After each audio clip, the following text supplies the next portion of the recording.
What's up, my Mind Your Money business folks? It's me yet again with another video on today's stock market, which is looking pretty good. It's green, the Dow, the S&P 500, and NASDAQ soar as inflation cools, which is a great thing. The CPI report came out as well. So let's get into what's going on in the stock market. As I have my morning coffee, it is morning time here, and the market is going to be open for another hour and 14 minutes to be exact. So it says here, U.S. stocks rallied on Wednesday as hopes for bank earnings paid off and a crucial consumer inflation update showed key prices increased less than expected in December. The benchmark S&P 500 popped more than 1.7%, while the Dow Jones Industrial Average rose more than 1.6%. Meanwhile, the tech-heavy NASDAQ composite soared 2.3%, which is great. So it says stocks took a leg higher after the consumer price index showed progress toward the Fed's 2% inflation target in December. So here's the thing. A lot of people may not know what the CPI report entails. And the CPI, here are the key takeaways from the CPI report.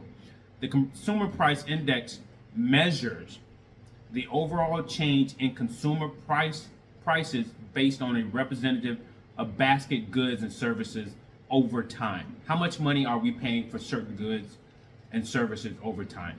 They track that, the Consumer Price Index, right? The CPI is a widely used measure of inflation. This is what the Bureau of Labor Statistics use. A measure of inflation closely followed by policymakers, financial markets, stock market, businesses, and consumers. Like when we go to the store, there are a lot of people lately complaining about how much the prices of certain goods and services have gone up. And while the price of these goods and services are going up, not many people's pay has increased. So the CPI is based on about 80,000 price quotes collected. They collect about 80,000 price quotes monthly from retail stores, service establishments, rental units, and doctor offices. They are tracking this, people, and it affects the stock market, right? If things are going up and people can't afford them, that's a negative impact on the stock market, on the economy as well. So yeah,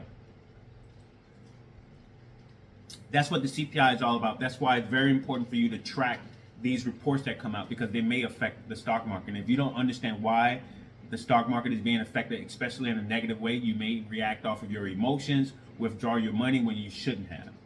Because it doesn't mean that something's wrong with the businesses and the companies that you are invested in.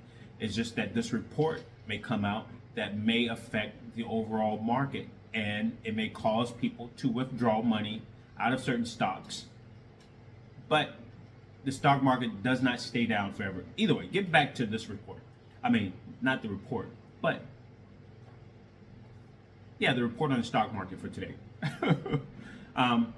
So prices climbed 0.2% month on month on a core basis, which strips out the more volatile costs of food and gas, and easing from November's 0.3% gain.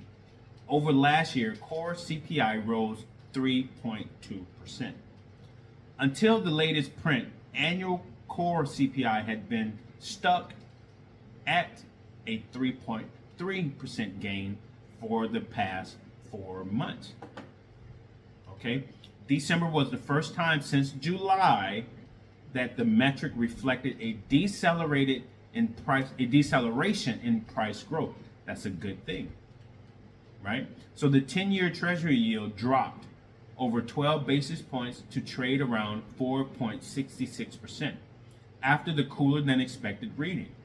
It had been up at its highest level in more than a year, serving as a headwind for stocks.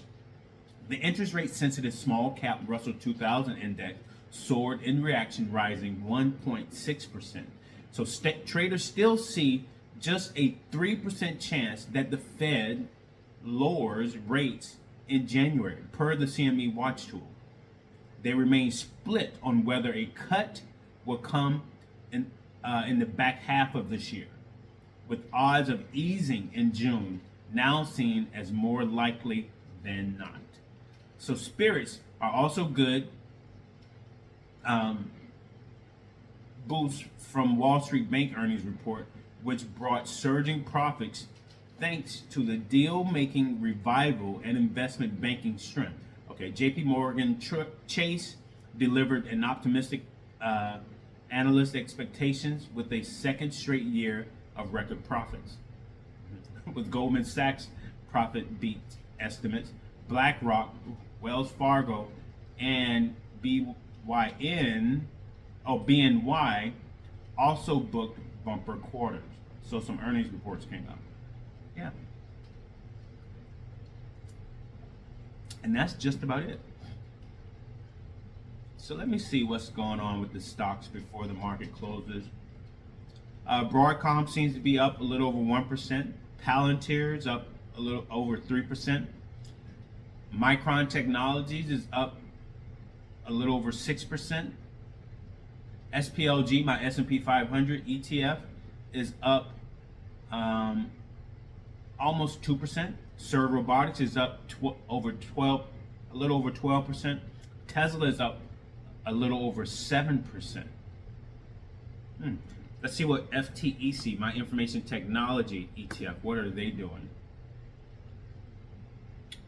My Information Technology ETF is up a little over 2%.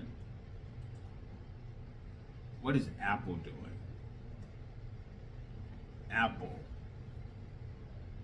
Apple is up almost 2%, which is good. Everything seems to be up. You know, like they said, the S&P 500 is up currently almost 2% now. The Dow is up almost 2%, and the Nasdaq is up almost 2.5%, which is good. The Russell 2000 currently is at 2%. Oil is up a little over 3%, and gold is also up a little over 1%. So not bad. So I'm going to end this video here. So like, comment, subscribe, share this video. Let me know what you think, if you think anything at all. Remember, disclaimer, I'm not a financial advisor, nor am I pretending to be one. I'm just someone on YouTube. So any and all information on my channel and in my videos are for entertainment purposes only, and expresses my opinion. So please consult with a financial advisor before you invest any of your money. But before you do that, lower your debt to income ratio. Get out of debt. Dollar cost average into the stock market. Invest into these paper assets. Invest into real estate. Invest into gold. Invest into appreciating assets, you know, to set up your retirement and to also leave a legacy for your family. And after you do that, well, before you do that, like, comment, subscribe, and share this video. All right, you guys, take care. Peace.